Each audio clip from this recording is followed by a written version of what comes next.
చెప్తారు ఈ రెండు రెండు కళ్ళలాగా చూసుకుంటూ వెళ్ళాలని. అదే ఆశయంతో ఇవాళ ముందుకు వెళుతున్న కూటమి ప్రభుత్వం చేస్తున్న కార్యక్రమాల గురించి నిన్న పార్టీ కార్యకర్తల సమావేశంలో చెప్పారు.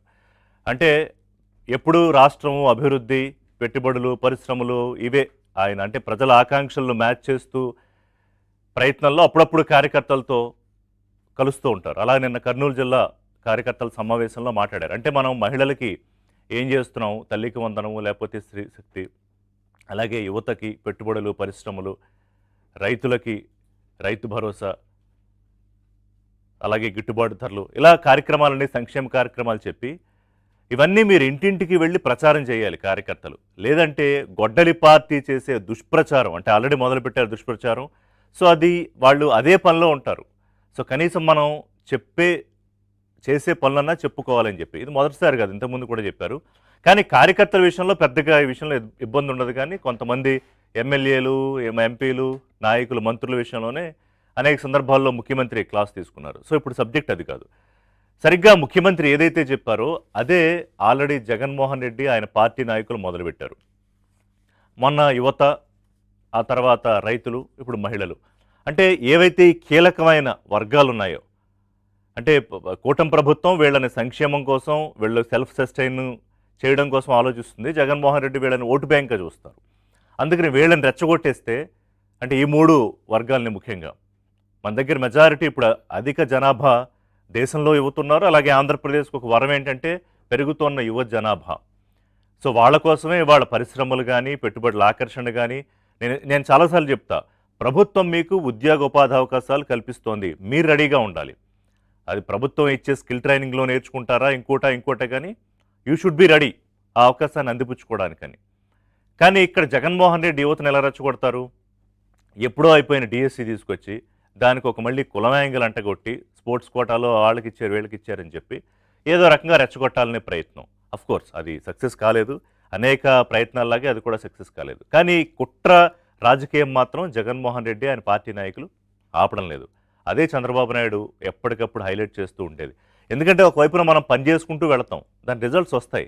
కానీ దానికి బ్రేక్ వేయాలనో లేకపోతే దాన్ని ఇంకొకలాగా వక్రీకరించి చెప్పే ఈ దుష్టశక్తులు ఎప్పుడూ ఉంటాయి. కాబట్టి ఆ విషయంలో అప్రమత్తంగా ఉండాలని అలర్ట్ చేస్తున్నారు.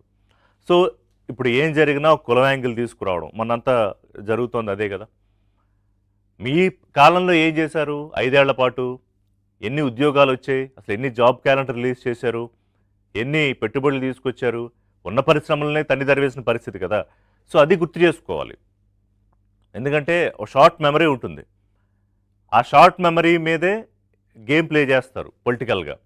సో దాన్ని గుర్తు చేయాలనే చంద్రబాబు నాయుడు చెప్పేది. దేనికోసం వాడారు యువతని? 4-5 వేల రూపాయల ఉద్యోగాలకి, లేకపోతే వలసలు, గిగ్ వర్కర్లు, దానికే మేము పెద్ద బ్రహ్మాండం బద్దలుగొట్టామని చెప్పుకోవడం. ఇక మహిళల్ని జగన్మోహన్ రెడ్డి పార్టీలో ఉన్న వాళ్ళు అవమానించినంత, లేకపోతే అసభ్యంగా మాట్లాడినంత ఇంకెవరు మాట్లాడరు. అది రాజధాని మహిళలు కానివ్వండి, లేకపోతే రాజకీయాల్లో ఉన్న మహిళలు కానివ్వండి, ఇంకోళ్ళు కానివ్వండి.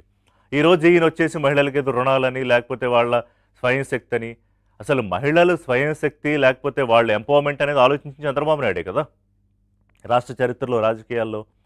సో ఆ విషయం మహిళలకు తెలుసు. ఒకవేళ ఈయన ఏమన్నా వాళ్ళని మిస్లీడ్ చేద్దాం అనుకున్నా. కానీ మీరు ఆ ప్యాటర్న్ అబ్జర్వ్ చేస్తే, ఒకటి ముందు యువతను రెచ్చగొట్టాలి, తర్వాత మహిళల్ని. అంటే కీలకం. మొన్న ఆయన ఓడిపోవడంలో వీళ్ళిద్దరే చాలా కీలకం. ఏది 151 నుంచి 11కి పడిపోవడంలో. అందుకే ఓడిపోయాక నేను అక్క చెల్లెమ్మలకి ఇది చేశాను, అది చేశానని ఆయన రాగాలు తీశాడు. కానీ ఆయన నిజంగా చేసుంటే ఓట్లు వేసేవారు కదా. సంక్షేమం అనేది అడ్డు పెట్టుకుని దాని వెనకాల చేసిన వ్యవహారాలన్నీ తెలిసిపోయాయి కాబట్టే ఓట్లు వేయలేదు. కానీ మళ్ళీ ఇప్పుడు అదే రాజకీయ కుట్రకాయని తెరదీస్తున్నాడు. దానికే అప్రమత్తం చేస్తున్నారు చంద్రబాబు నాయుడు. సో మహిళలకు కూటమి ప్రభుత్వం ఏం చేస్తుందో కనపడుతోంది. సరే, ఆడబిడ్డ నిధి ఇలా కొన్నేవో పెండింగ్ ఉండొచ్చు, ఒక్కోటి చేసుకుంటూ వెళ్తారు. మనం మర్చిపోకూడదు ఏంటంటే 5 ఏళ్ల పాటు విధ్వంసంలో ఉన్న రాష్ట్రాన్ని, 5 ఏళ్లే కనిపిస్తుంది మనకి, అదొక 10-15 ఏళ్ల ఎఫెక్ట్ అది. దాని నుంచి ట్రాక్లోకి తీసుకురావడం, అక్కడి నుంచి మళ్ళీ రేస్లో ఉండి మిగతా రాష్ట్రాలతో మనం పక్కన నిలబడి ఇప్పుడు దాటుతున్న పరిస్థితిలోకి ఏపీ వచ్చింది. అది గుర్తుపెట్టుకోవాలి.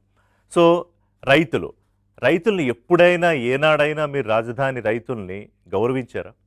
వాళ్ళ రైతులు కులం వంట కట్టారు, ప్రాంతం వంట కట్టారు, మహిళా రైతుల్ని బోట్లతో తన్నించారు, పెయిడ్ ఆర్టిస్టులు అన్నారు. ఇంకా అసభ్యంగా మాట్లాడి నేను ఆ పదాలు చెప్పట్లేదు. మరి ఇవాళ మీకు రైతుల మీద ప్రేమ ఏంటి? అది కపట ప్రేమ, దొంగ ప్రేమ అని తెలిసిపోదా?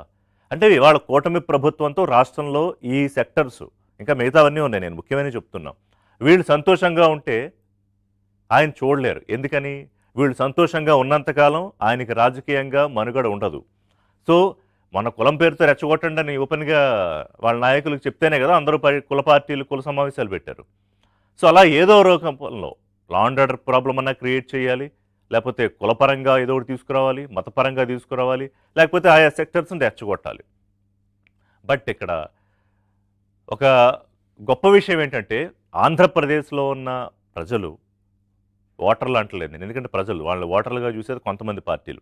ప్రజలేంటంటే చాలా చైతన్యవంతంగా చంద్రబాబు నాయుడు, కూటమి ప్రభుత్వం ఉంటే తమ పిల్లల భవిష్యత్తుకి ఒక భరోసా ఎలా దొరుకుతుంది అనేది చాలా స్పష్టంగా ఉన్నారు. కానీ అప్రమత్తంగా లేకపోతే ఒకే విషయాన్ని 100 సార్లు, 1000 సార్లు చెప్తే అదే నిజం అనుకుని నమ్మే అవకాశం ఉంటుంది, ప్రమాదం ఉంటుంది. అందుకే చంద్రబాబు నాయుడు అలర్ట్ చేస్తున్నారు. సో ఇప్పుడు పూటకో మాట, రోజుకో కుట్ర అనేది సిద్ధాంతం అది. ఇప్పుడు ఒక్కొక్క పార్టీకి ఒక్కో సిద్ధాంతం ఉంటుంది. వైఎస్ఆర్సీపీకి అదో సిద్ధాంతం. దాన్ని ఎవరు తప్పుపడతాం? కానీ ఆ సిద్ధాంతాన్ని వెనకాల పడి వెళ్ళాలా లేదా? పడి వెళ్ళారు కొంతమంది యువత. లేకపోతే మనకి రప్పారప్ప పోస్టులు ఎందుకు కనిపిస్తాయి? లేకపోతే రోడ్ల మీద తలకాయలు నరికేసి రక్తంతో తర్పణాలు చేయడాలు ఎందుకు కనిపిస్తాయి? గంజాయి బ్యాచ్‌లు రోడ్ల మీద విచ్చలవిడిగా తిరుగుతుంటే వాళ్ళు జైలుకెళ్తే వాళ్ళని పరామర్శించిన పరిస్థితి ఎందుకు కనిపిస్తుంది? లేకపోతే ఇదిగో నన్ను ఇన్స్పిరేషన్‌గా తీసుకున్న ఈ అవినాష్ రెడ్డి, మిథున్ రెడ్డి, ఇంకో రెడ్డి అందరూ వాళ్ళెందుకు జైలుకెళ్తారు? సో వాళ్ళు ఏదన్నా కానివ్వండి. కానీ వీళ్ళని ఇన్స్పిరేషన్‌గా తీసుకుంటే యువత ఇబ్బంది పడాల్సొస్తుంది.